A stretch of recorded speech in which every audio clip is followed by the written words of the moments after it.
కరువు కోరలతో కొట్టుమిట్టాడుతున్నటువంటి రాయలసీమ ప్రాంతానికి శాశ్వతంగా చరమగీతం పాడారు సీఎం చంద్రబాబు. సో అయితే అసెంబ్లీ సాక్షిగా తెలంగాణ సీఎం రేవంత్ రెడ్డి రాయలసీమ లిఫ్ట్ ఇరిగేషన్ను ఆపేయాలని చెప్పి తాను కోరడంతో చంద్రబాబు తన మీద గౌరవంతో మొత్తం రాయలసీమ లిఫ్ట్ ఇరిగేషన్ ఆపేశారని, కావాలంటే నిజ నిర్ధారణ కమిటీ కూడా వేయాలని స్పీకర్ను కోరడం ఇప్పుడు సంచలనం రేపుతుంది. సో రాయలసీమ ప్రజలకు తీవ్రంగా పూర్తిగా అన్యాయం చేసినటువంటి వ్యక్తిగా ఇప్పుడు చంద్రబాబు నిలిచారని రాయలసీమ ప్రజలంతా కూడా గగ్గోలు పెడుతున్నారు. సో దీనిపైన మనతో మాట్లాడడానికి నెల్లూరు జిల్లా వైఎస్ఆర్సీపీ అధ్యక్షుడు మాజీ మంత్రి కాకాని గోవర్ధన్ రెడ్డి ఉన్నారు. సార్, అసెంబ్లీ వేదికగా సీఎం రేవంత్ రెడ్డి వ్యాఖ్యలు చూసాము. రాయలసీమ ప్రాంత ప్రజలు ఇప్పటికే కరువు కోరల్లో కొట్టుమిట్టాడుతున్నారు. సో దీనికోసం వైఎస్ఆర్సీపీ అప్పుడు ప్రభుత్వంలో వైఎస్ జగన్మోహన్ రెడ్డి సీఎంగా ఉన్నప్పుడు రాయలసీమ లిఫ్ట్ ఇరిగేషన్ ప్రాజెక్ట్ను కూడా తీసుకొచ్చింది. సో అటువంటి ప్రాజెక్ట్ను ఇప్పుడు ఆపేయడాన్ని ఏ విధంగా చూస్తారు? అంటే చంద్రబాబు నాయుడు ఈరోజు అక్కడ రైతులకు సంబంధించి రాయలసీమ నెల్లూరుకు సంబంధించి ప్రధానంగా ఇది శరాఘాతం లాంటిది.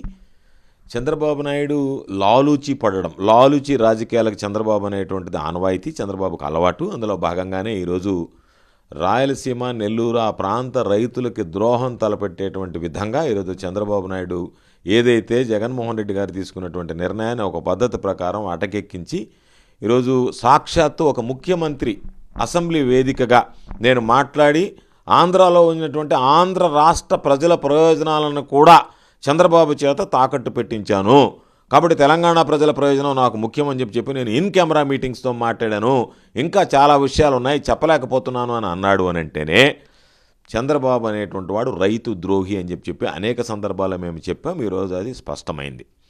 అయితే దీని గురించి 1-2 విషయాలు చెప్పాల్సినటువంటి అవసరం ఉంది. ఎందుకంటే ఇది ఈరోజు మనకి చాలా అవసరాలు ఉన్నాయి. మహానేత రాజశేఖర రెడ్డి గారు ఏదైతే ఆ రోజు పోతిరెడ్డిపాడు హెడ్ రెగ్యులేటర్ దగ్గర నుంచి నీళ్లు తరలించాలన్నాడో నెల్లూరు జిల్లాకు సంబంధించి కానీ రాయలసీమ ప్రాంతానికి సంబంధించి కానీ ఈరోజు మనకు ఉన్నటువంటి ఒప్పందం ప్రకారం చెన్నైకి ఇవ్వాల్సినటువంటి 15 టీఎంసీల నీటితో పాటు ఆ రోజు ఆయన 44,000 క్యూసెక్లకు పెంచడం జరిగింది. సముద్రం వెళ్ళేటువంటి నీటిని తరలించాం. అయితే ఇక్కడ ఈ ప్రాంత ప్రజలకు ఆ రోజు ఉమ్మడి ఆంధ్ర రాష్ట్రంలో ఈ ప్రాంత ప్రజల ప్రయోజనాలకు ఇబ్బంది కలగకూడదని ఆయన ఏదైతే 885 అడుగులు ఉన్నటువంటి శ్రీశైలం జలాశయంలో 841 అడుగుల్లో ఈరోజు మనం దాన్ని నిర్మించుకోవడం జరిగింది.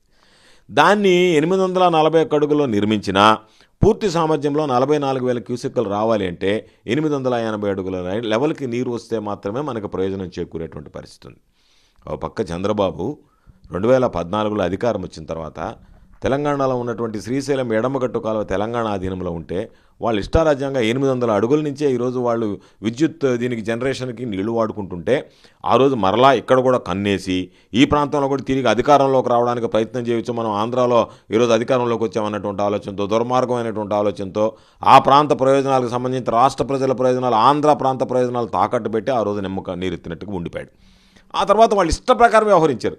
ఈరోజు 100 కోట్ల విషయంలో చంద్రబాబు అడ్డంగా బుక్ అయిన తర్వాత వాళ్ళు దానికి సంబంధించినటువంటి దాంట్లో కల్వకుర్తికి సంబంధించినటువంటి ఎత్తిపోతల సామర్థ్యం పెంచిన, పాలమూరు రంగారెడ్డి అదేవిధంగా డిండికి సంబంధించి రోజుకు 2 టీఎంసీ నీరు 800 అడుగుల్లో నుంచి లిఫ్ట్ పెట్టిన చంద్రబాబు ఆ రోజు మిన్నకుండిపోయాడు. మొదటేమో మరలా ఇక్కడ కూడా తాను ఏలాలనేటువంటి ఆలోచనతో మొదట్లో గమ్ముగుండి తెలంగాణ ప్రాంతం వాళ్ళు ఇష్ట ప్రకారంగా ఇక్కడికి సంబంధించినటువంటి నీటిని వాడుకున్నప్పుడు మిన్నకుండిపోయాడు.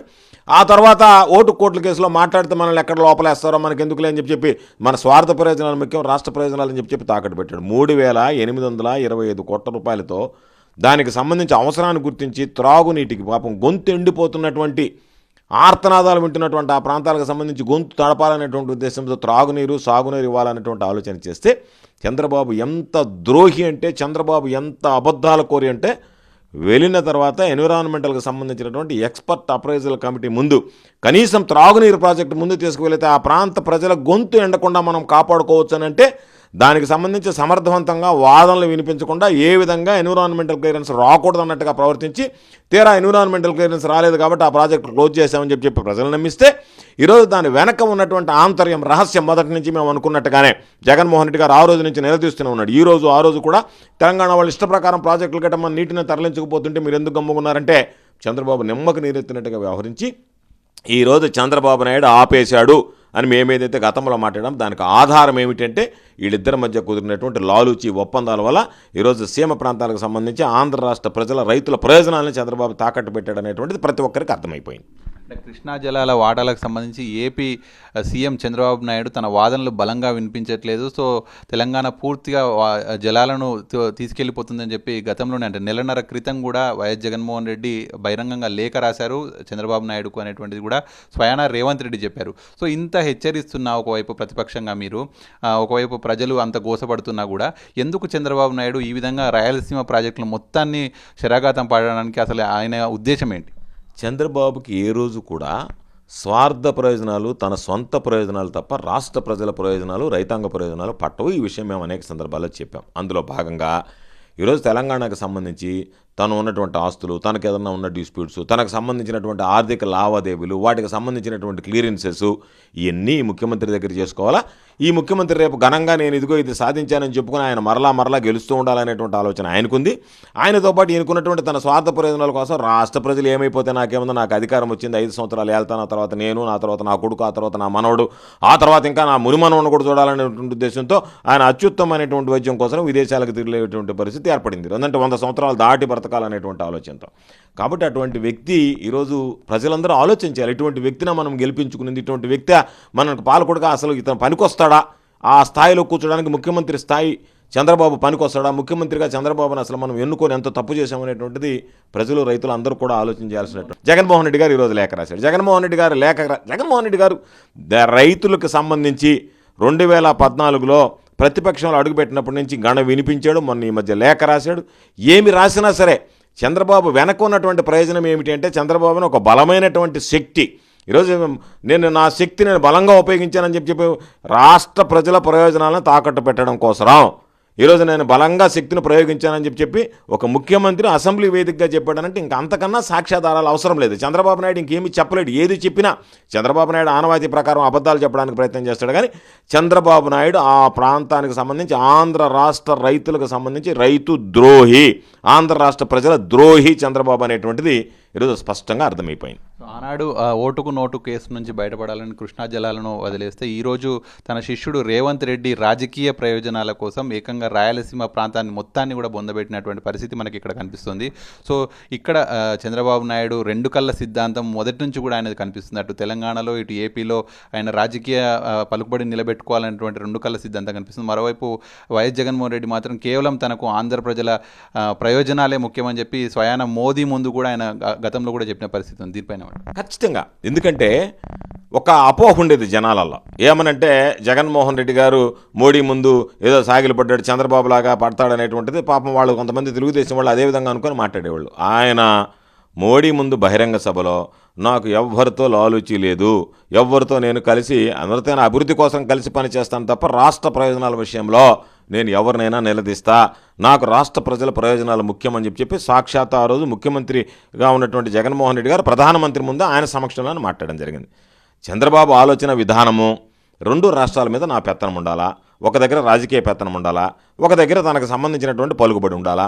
ఈరోజు ప్రజలు నీకు ఓట్లు వేసి అక్కడ గెలిపిస్తే ఆ ప్రజల ప్రయోజనాలు, ఆంధ్ర రాష్ట్ర ప్రజల ప్రయోజనాలను కాపాడకుండా జగన్మోహన్ రెడ్డి గారు పదే హెచ్చరిస్తున్నా, ప్రతిపక్షంలో ఉన్నా నేను ప్రజల పక్షము, రైతుల పక్షము అని చెప్పి ప్రజల గొంతుకు జగన్మోహన్ రెడ్డి గారు బలంగా వినిపిస్తున్నా, ఈరోజు వాటిని ఏటిని పట్టించుకోకుండా నువ్వు ఒంటెద్దు పోకడలో నువ్వు ఏదనుకుంటే అది చేస్తానని చెప్పడం, దాని మీద నీ అనుకూల మీడియాలో అసంబద్ధమైనటువంటి అబద్ధాల వార్తలను రాయించడం, వాటిని ప్రజల్లో ప్రచారం చేయించడం తప్ప ఈరోజు నీకు ఈ 2 ప్రాంతాల మీద నాకు పట్టుండాలా, ఈ 2 ప్రాంతాల్లో నా గుప్పిట్లో ఉండాలనేటువంటి ఒక ఆలోచనతో ఆంధ్ర రాష్ట్ర ప్రజల దగ్గర నువ్వు ఓట్లు వేయించుకొని ఆ స్థాయికి చేరి ఆ స్థానంలో కూర్చుని వాళ్ళకి ద్రోహం చేసి తల్లిపాలు తాగి రొమ్ము గుద్దేటువంటి విధంగా ఈరోజు చంద్రబాబు ప్రవర్తించాడు.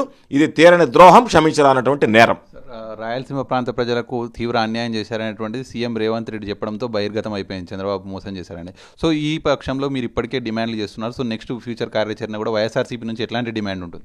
వైఎస్ఆర్ కాంగ్రెస్ పార్టీ ఖచ్చితంగా ఈ అంశం మీద మేము పోరాటం చేస్తాం. ఏదైతే మెడికల్ కళాశాల ప్రైవేటీకరణ విషయంలో పోరాటం చేశామో ఈ విషయంలో కూడా ఖచ్చితంగా పోరాటం చేస్తాం. కానీ మరలా రైతులందరూ కూడా అర్థం చేసుకుని ఎవరు రాష్ట్ర ప్రజల ప్రయోజనాల కోసం పనిచేస్తున్నారు, రైతాంగ ప్రయోజనాల కోసం పనిచేస్తున్నారు, రైతాంగ శ్రేయస్సు కోసం పనిచేస్తున్నారు అనేటువంటిది గుర్తించి 2029లో మరలా దేవుని ఆశీస్సులతో ప్రజలందరి దీవెనలతో జగన్మోహన్ రెడ్డి గారు అధికారంలోకి రాగానే ఏదైతే చంద్రబాబు రైతు ప్రయోజనాలను విస్మరించి అటకెంకించినటువంటి ప్రాజెక్టులు ఉన్నాయో అవన్నీ కూడా తీసుకొచ్చి రైతాంగానికి మేలు చేయాలా, రైతాంగ శ్రేయస్సే లక్ష్యం, రైతు బాగుంటేనే రాష్ట్రం బాగుంటుంది అన్నటువంటిది కేవలం మాటలు కాకుండా ఆచరించేటువంటి వ్యక్తి జగన్మోహన్ రెడ్డి గారు. ఖచ్చితంగా ఆ బాటలో నడుస్తాం. ఏది ఏమైనా రాష్ట్ర ప్రజలకు ఇది తీరని ద్రోహం. ప్రజలు నాకు తెలిసినంత వరకు ఇది తెలిసినప్పటి నుంచి నిన్నటి నుంచే అనేక రకాలుగా అనేక మాధ్యమాల్లో చూస్తున్నాం. ప్రజల యొక్క ఆవేదన, రైతాంగం యొక్క ఆవేదన, ఆవేశం ఇవన్నీ తప్పనిసరిగా చంద్రబాబు నాయుడికి అవకాశం వచ్చినప్పుడు, ఎప్పుడు అవకాశం వస్తే అప్పుడు ప్రజలు ఈరోజు గొంతు ఎండిపోతున్నటువంటి ప్రజలు దాహార్తి తీర్చుకోలేక త్రాగునీరు కూడా ఇవ్వలేనటువంటి పరిస్థితుల్లో వాళ్ళకు ద్రోహం చేసినటువంటి చంద్రబాబు మీద కక్ష తీర్చుకునేదానికి చంద్రబాబు నాయుడు భారీ మూల్యం చెల్లించుకోవాల్సినటువంటి పరిస్థితి ఏర్పడుతుంది. చంద్రబాబు నాయుడుకు బుద్ధి చెప్పడానికి రాష్ట్ర ప్రజలు, ముఖ్యంగా రైతాంగం సిద్ధంగా ఉందని ఈ సందర్భంగా తెలియజేస్తున్నాం. సీఎం రేవంత్ రెడ్డి వ్యాఖ్యలతో చంద్రబాబు మోసం ఈసారి ఖచ్చితంగా బయటపడింది. సో ఈసారి ప్రజలు చాలా ఆవేదనతో ఉన్నారు. అయితే రాయలసీమ ప్రాంతాన్ని మొత్తాన్ని కూడా సీఎం చంద్రబాబు నాయుడు అన్యాయానికి గురి చేశారు. సో దీనిపైన వైఎస్ఆర్సీపీ పోరాడుతుంది. ఇప్పటికైనా రాష్ట్ర ప్రజలు రాష్ట్రానికి మేలు చేసేది, రాష్ట్ర ప్రయోజనాలను కాపాడేటువంటి వ్యక్తి ఎవరు అనేటువంటిది గుర్తించాలి, చంద్రబాబుకు సరైన గుణపాఠం చెప్పాలని చెప్పి మాజీ మంత్రి కాకాని గోవర్ధన్ రెడ్డి చెప్తున్నారు. వీడియో జర్నలిస్ట్ ముత్యంతో కలిసి సాగినట్టు సాక్షి న్యూస్, హైదరాబాద్.